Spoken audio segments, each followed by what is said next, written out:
शनि की साढ़े साती। आज की ये वीडियो बेहद विशेष बेहद खास होने वाली है, क्योंकि मेष राशि के लोगों के ऊपर 30 साल के बाद शनि की साढ़े साती शुरू होने वाली है।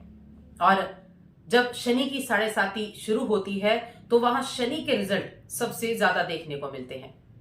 तो आज की इस वीडियो में मैं मेष राशि के लोगों के लिए चर्चा करने वाली हूं कि मेष राशि के लोगों के लिए ये जो शनि की साढ़े साती आएगी ये कैसे रिजल्ट देकर जाएगी। जय माता दी दोस्तों, आप सभी का स्वागत है हमारे YouTube चैनल अमृता एस्ट्रो में। और ये जो राशिफल है ये चंद्र राशि पर आधारित है, क्योंकि जो शनि की साढ़े साती लगती है वो चंद्र राशि के अनुसार ही लगती है, क्योंकि जो चंद्रमा है उनके आगे पीछे ही शनि होते हैं। तो शनि की साढ़े साती के ऊपर आज की इस वीडियो में हम विस्तार से बात करेंगे, क्योंकि शनि की जो साढ़े साती है वो 7.5 वर्ष के लिए लगती है और मेष राशि के लोगों के ऊपर ये 30 वर्ष के बाद आई है। अब जिनकी आयु 30 वर्ष है उनके जीवन में ये पहली बार आई होगी, और जिनकी आयु 30 वर्ष से ज्यादा है उनके जीवन में ये सेकंड टाइम आई होगी। और ये हमारे जीवन के वो 7.5 साल होते हैं जब शनि अपने हर एक हिसाब किताब को रखते हैं, क्योंकि शनि को कर्म फलदाता न्याय का देवता कहा गया है। शनि वो है जो हमारे जीवन में हमारे कर्म को बैलेंस करते हैं। शनि वो है जो हमारे कर्मों के आधार पर हमें रिजल्ट देते हैं। तो इसीलिए ये विशेष है। 3 चरण इसके होते हैं। 2.5 वर्ष के 3 चरण साढ़े साती के रहते हैं। और अगर साढ़े साती की मैं बात करूं कि किस तरह से ये लगती है, तो देखिए जब भी किसी राशि की बात हो रही है, चंद्र राशि की, जब भी किसी राशि के 12वें घर में शनि होंगे तो उसके ऊपर शनि की साढ़े साती का प्रथम चरण शुरू हो जाएगा। और अब आने वाले इस वर्ष 2025 में मेष राशि की अगर देखो तो मेष राशि के 12वें घर में शनिदेव आने वाले हैं, गोचर करने वाले हैं, यानी मीन राशि में गोचर कर रहे हैं। और मीन राशि क्या है ये आप देखें अगर, तो ये मेष राशि और मेष राशि के 12वें घर में, यहां 12वें घर में शनिदेव आ रहे हैं।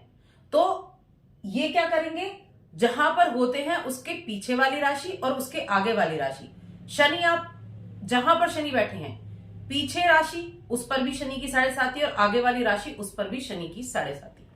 अब मेष राशि के ऊपर तो 30 वर्ष के बाद प्रथम चरण शुरू होने वाला है। और यहां मैं आपको एक बात जरूर बताना चाहूंगी कि मेरी जो राशि है वो भी मेष राशि है, यानी कि मेरे लिए भी शनि की साढ़े साती का प्रथम चरण प्रथम अध्याय शुरू होने वाला है। तो यहां पूरी विस्तार से मैं चर्चा करूंगी इस साढ़े साती के बारे में।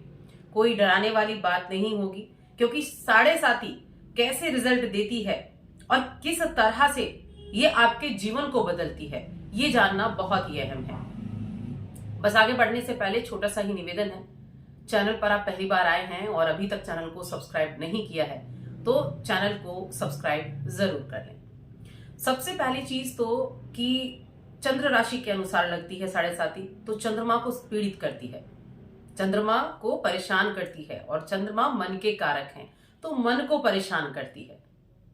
अब साढ़े साती के नाम से लोग बहुत ज्यादा डरते हैं। जब भी पता चले कि साढ़े साती चलने वाली है, या अगर किसी का बुरा वक्त भी चल रहा है तो वो भी ये कहते हुए सुना होगा आपने कि जरूर शनि की साढ़े साती चल रही होगी। तो जरूरी नहीं कि बुरा वक्त साढ़े साती में ही आए, अच्छा वक्त भी साढ़े साती में आता है। डिपेंड करता है कि आपकी कुंडली में शनि की पोजीशन कैसी है। अब ये हम गोचर की बात करेंगे कि गोचर में शनि आपके 12वें घर में आए हैं, लेकिन आपकी कुंडली में शनि किस स्थान पर बैठे हैं, स्वराशिगत तो नहीं है, मित्र की राशि में है, शत्रु राशि में है, या फिर उनके शत्रु के घर में है। इस तरह से आपकी साढ़े साती के रिजल्ट भी देखने को मिलते हैं, बदलते हैं। तो अपनी कुंडली जरूर चेक करें मेष राशि के जातक कि शनि आखिर आपके बर्थ चार्ट में कहां बैठे हैं। साढ़े साती शुरू होगी लेकिन उसके रिजल्ट बदलेंगे आपके उसके हिसाब से, लेकिन ये रिजल्ट भी आपको देखने को मिलेंगे इस गोचर के हिसाब से। अब चलिए शुरू करते हैं।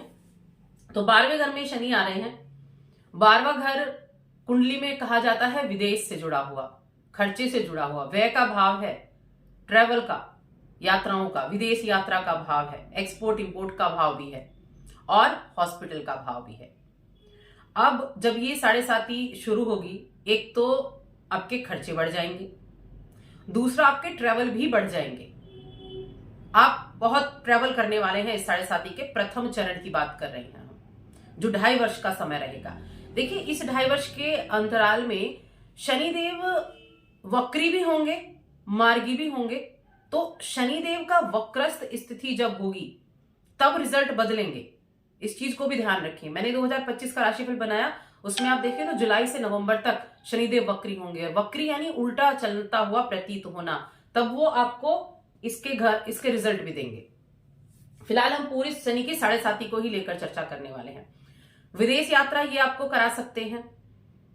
ये अगर आपका कोई ट्रेवल का बिजनेस है तो ट्रेवल के बिजनेस में आपको अच्छे लाभ दे सकते हैं शनि की 7.5 के दौरान। और धार्मिक यात्राएं कर सकते हैं, परिवार से जुड़ी हुई यात्राएं कर सकते हैं, लेकिन खर्चे भी कराएंगे। और खर्चे ऐसे कराएंगे, किसी भी चीज में खर्चा हो, ऐसा नहीं कि ये गलत चीजों में खर्चा हुआ या इस तरह का, लेकिन घर को रेनोवेट कराने के लिए खर्चा करा दे, घर परिवार में किसी की शादी हो उसके लिए खर्चा करा दे, विदेश जाना हो उसके लिए, देखिए विदेश जाना है तो खर्चा तो होगा, उसके लिए आपकी जेब बिल्कुल ढीली कर दे। तो किसी ना किसी तरह से खर्चे का योग तो बनेगा ही बनेगा इस 7.5 के दौरान। और कहते हैं कर्म फलदाता शनिदेव हैं, तो कर्मों का फल भी शनिदेव देते हैं। कर्म फलदाता ऐसे ही तो नहीं कहते शनिदेव के लिए, कर्म का फल भी ये देते हैं, न्याय प्रिय हैं। तो उसका भी आपको यहां रिजल्ट देखने को मिलेगा इस 7.5 के दौरान। अब 7.5 के दौरान ऐसे भी लोग हैं जिन्होंने 0 से हीरो तक का सफर किया, क्योंकि उनकी कुंडली में शनि अच्छी पोजीशन पर है। तो 7.5 के दौरान वो राजा भी बने हैं और 7.5 के दौरान रंक भी बने हैं, 0 पर भी आए हैं, क्योंकि वो उनके अच्छे हाउस में नहीं है। 6 हाउस का स्वामी 11th में बैठ गया, या फिर शत्रु घर में बैठ गया, सूर्य के साथ बैठ गया, सूर्य के घर में बैठ गया, तो कहीं ना कहीं नेगेटिव हाउस में बैठकर वो उसका रिजल्ट पलट देते हैं। फिर भी जो स्टूडेंट हैं उनको विदेश जाने का मौका मिल सकता है अपनी एजुकेशन को कंप्लीट करने के लिए। अब शनि की 3 दृष्टियां भी होती हैं, तो 3 दृष्टियां कहां होंगी? पहली दृष्टि होगी शनि की, तीसरी दृष्टि होती, शनि की दृष्टि होगी आपके 2nd हाउस पर, जो वाणी का है। वाणी पर संयम रखें, वाणी को प्रभावित करेंगे शनि। कटु वचन हो सकते हैं, लड़ाई झगड़े के विवाद की स्थितियां बन सकती हैं, तो कटु वचन हो सकते हैं। अपने वचनों पर, अपने संवाद पर, अपनी वाणी पर नियंत्रण करके रखें कि वाणी की वजह से किसी के साथ द्वंद्व ना हो जाए, ध्यान रखें। और खास तौर से परिवार के सदस्यों के साथ, क्योंकि दूसरा घर परिवार का भी होता है। आपको कुछ ऐसी समस्या है जो दूसरे घर से जुड़ी हुई है, वो भी हो सकती है। दूसरा घर क्या है? मुख है। ये दांतों संबंधी परेशानियां होंगी, मुख संबंधी परेशानियां हो गई, गले संबंधी परेशानी होगी, तो इस तरह की भी दिक्कतें देखने को मिल सकती हैं। लेकिन ऐसा नहीं कि ये बहुत ज्यादा आपको रिएक्ट करेंगी, बहुत ज्यादा आपको परेशान करेंगी। यहाँ कुंडली की पोजीशन, कुंडली में जो आपका बर्थ चार्ट है उसमें ज्यादा डिपेंड करता है कि कितने हद तक आपको उसका रिजल्ट मिलेगा। लेकिन ये होगा, क्योंकि शनि की 7.5 का प्रथम चरण तो शुरू हो ही रहा है, और फिलहाल शनि आपके 12वें घर में है। कुंडली में किस भाव में है उससे थोड़ा बहुत बदलेगा। अब एक दृष्टि जाती है शनि की, हर एक ग्रह की एक सीधी दृष्टि होती है, 7वीं दृष्टि सामने वाले घर को देखता है। 12वें घर में बैठ के 6ठे घर को देखेगा। 6ठा घर होता है नौकरी का, सेवा का। जॉब में जबरदस्त बदलाव आपको देखने को मिलने वाले हैं। जॉब में परिवर्तन होगा ही होगा, करियर में परिवर्तन होगा ही होगा। करियर के लॉर्ड हैं शनिदेव, कर्म फलदाता, करियर के लॉर्ड। कहते हैं शनि अगर किसी के नक्षत्र में बैठा है तो उस नक्षत्र से जुड़ा हुआ कार्य बहुत ज्यादा सूट करता है। शनि आपके करियर को दिखाते हैं। अब करियर में चेंजेस होंगे, बड़े बदलाव होंगे इस 7.5 के दौरान। जब 2.5 वर्ष में जब यहां बैठेंगे शनि 29 मार्च 2025 से, तब करियर में बड़े चेंजेस होंगे, बदलाव होंगे। और वहां आपको आपके जो बॉस हैं उनके साथ भी आपको थोड़ा सा बॉन्डिंग को अच्छे करके चलना होगा। हाँ, रोग थोड़े कम होंगे, और ऋण अगर किसी के पास है, ऋण आपका उतर सकता है। बहुत ज्यादा अगर कर्जा आपने लिया हुआ है तो उसको उतारने के लिए भी आप प्रयासरत रहेंगे। अच्छे बदलाव भी होंगे, नौकरी में चेंजेस अच्छे के लिए भी होंगे। ऐसा नहीं कि नौकरी छूट जाएगी या ऐसा कुछ हो जाएगा। जॉब चेंज हो सकती है, बड़े बदलाव का कारण बन सकते हैं, और यहां से एक दृष्टि जाती है नवम भाव पर, भाग्य भाव पर, जो कि 10वीं दृष्टि जाती है। तो पिता की हेल्थ का जरूर ध्यान रखें और साथ में धार्मिक यात्राएं आपके लिए रहेंगी, धर्म कर्म से जुड़ी हुई यात्राएं रहेंगी, आध्यात्मिक, परिवार के साथ किसी अच्छे लंबे टूर पर जा सकते हैं, धार्मिक यात्रा के लिए जा सकते हैं, अच्छा ट्रेवल कर सकते हैं। ट्रेवल तो काफी ज्यादा होने वाला है, 12वें घर में शनि बैठे हैं जो ट्रेवल का ही है, तो ट्रेवल तो आपके लिए जरूर होने वाला है और ये परिवार के साथ भी होगा, धर्म के प्रति भी होगा, विदेश यात्रा भी रहेगी, स्टूडेंट्स के लिए विदेश जाना चाहते हैं उनके लिए भी अच्छा रहेगा। अब यहाँ जो एक्सपोर्ट इंपोर्ट का काम करते हैं उनके लिए अच्छा है, किसी तरह के उत्पादन का कार्य करते हैं उनके लिए भी ये जो गोचर है ये अच्छे रिजल्ट लेकर आएगा, अच्छे रिजल्ट लेकर आएगा। और इस समय अवधि में विदेश से जुड़ा हुआ जो कार्य करते हैं उनके लिए भी ठीक ठाक रहने वाला है। विदेश से जुड़ा हुआ कार्य करते हैं, विदेश मल्टीनेशनल कंपनी में काम करते हैं, उनके लिए भी अच्छा रहेगा। अब यहाँ लोग कमेंट करते हैं कि कुछ नहीं होता या साढ़े साती ऐसा कुछ नहीं करती, तो मैंने ऐसी ऐसी कुंडलियां भी देखी हैं जहां लोग साढ़े साती में राजा बने हैं और जहां लोग साढ़े साती में बर्बाद भी हुए हैं। तो ये डिपेंड करता है कि आपकी राशि में, आपकी लग्न में जो आपकी कुंडली है, बर्थ चार्ट है, उसमें शनि की पोजीशन कैसी है। लेकिन हाँ, ये आपको आपके जीवन के इन वर्षों में इतना ज्यादा अनुभव करा देते हैं शनिदेव साढ़े साती के दौरान, जो अनुभव आपको कहीं नहीं मिलता, क्योंकि वो हमारे कर्मों के आधार पर मिलता है। वो हमारे जो हम चीजों को देख रहे हैं, जो हम अनुभव कर रहे हैं, जो हम फेस कर रहे हैं, उसके आधार पर हमें वो अनुभव प्राप्त होते हैं। देखिए, अनुभव कैसे प्राप्त होता है? जब आप मैदान में उतरते हैं, जब आप युद्ध करेंगे तब आपको युद्ध का अनुभव होगा, कैसे आपको हराना है, कैसे आपको जीतना है, कैसे आपको राजनीति करनी है, रणनीति करनी है, तो तब आपको अनुभव होता है। तो वैसा ही है कि आप जब इस साढ़े साती से गुजरेंगे तब आपको हर तरह के अनुभव होंगे, कौन आपका अपना है, कौन आपका पराया है, कौन आपका मित्र है, कौन आपका शत्रु है। यहाँ साढ़े साती के दौरान सब पता चलेगा आपको, कौन आपके लिए हमेशा अटेंटिव रहने वाला है और कौन सिर्फ दिखावे के लिए है। जरूरत पड़ने के समय लोग होता है ना भाग जाते हैं, वो साढ़े साती के दौरान आपको पता चलेगा।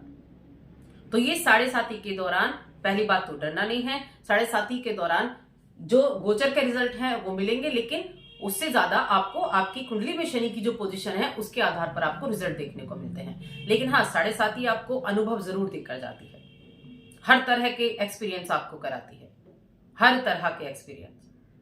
आपको चुनौतियां भी आएंगी, उन चुनौतियों से आप बाहर भी निकलेंगे। आपको सिर्फ क्या करना है, अपने काम पर आपको फोकस करना है। अच्छी किसी भी कहते हैं ना 2 नंबरी, तो किसी भी ऐसी चीजों में नहीं फंसना है। आपको सिर्फ सीधे अपने काम करना है, चीजों को अच्छे तरीके से मैनेज करके चलना है और उपाय आपको जरूर करने हैं। मैंने कहा मेरी भी साढ़े साती 2025 में शुरू होने वाली है, तो डरने की जरूरत नहीं है। डरना किस बात का? जो हमें मिला है, जो हमारी कुंडली में लिखा है, जो हमें मिला है वो हमें मिलना ही है। हम उसको थोड़ा कम कर सकते हैं, हम उसको थोड़ा कम कर सकते हैं, कुछ उपाय कर सकते हैं जिससे हमें राहत मिले। या फिर हो सकता है शनि की साढ़े साती हमारे लिए इतनी अच्छी हो कि उस साढ़े साती में हम इतना ग्रो कर जाएं कि जितना हमने आज तक किया ही ना हो। तो इस समय अवधि में आपको 3 उपाय करने हैं। पहला तो देखिए शनिदेव का ही उपाय है। शनिदेव का उपाय, शनि के मंत्र का जाप करें, या तो आप ओम शन शनिश्चराय नमः का जाप कर सकते हैं, या शनि का बीज मंत्र होता है उसका आप जाप कर सकते हैं। 1 माला जाप करना शुरू कर देंगे तो निश्चित रूप से ये शनि की साढ़े साती परेशान करने वाली तो नहीं है। और हनुमान जी की आराधना करनी शुरू करें। हनुमान के भी बीज, देखिए मंगल आपकी राशि के स्वामी होते हैं, मेष राशि के मंगल आपकी राशि के स्वामी हैं, और जब आप मंगल की बीज मंत्र का भी जप करें, मंगल के बीज मंत्र का भी जाप करना शुरू कर दीजिए, हनुमान जी की आराधना करना शुरू कर दीजिए। शनि के लिए भी होती है, तो मंगल भी आपके लिए अटेंटिव खड़े होंगे। यहां ये दो उपाय तो आपको जरूर करने हैं। ये 2 उपाय आपके लिए बहुत ज्यादा जरूरी बन जाते हैं। तो ये जो उपाय होंगे ना, ये आपके लिए बहुत ज्यादा बेनिफिट देने वाले होंगे। तो आई होप आपको समझ आ गया होगा शनि की साढ़े साती के बारे में। फिर से कहूंगी, डरने की बात नहीं है। शनि की साढ़े साती परेशानी जरूर देती है, लेकिन ऐसा भी नहीं कि व्यक्ति कुछ कर ही ना पाए। तो बस आज की इस वीडियो में इतना ही। वीडियो कैसी लगी कमेंट करके बताएं। चैनल पर पहली बार आए हैं तो सब्सक्राइब करके जाएं। जय माता दी।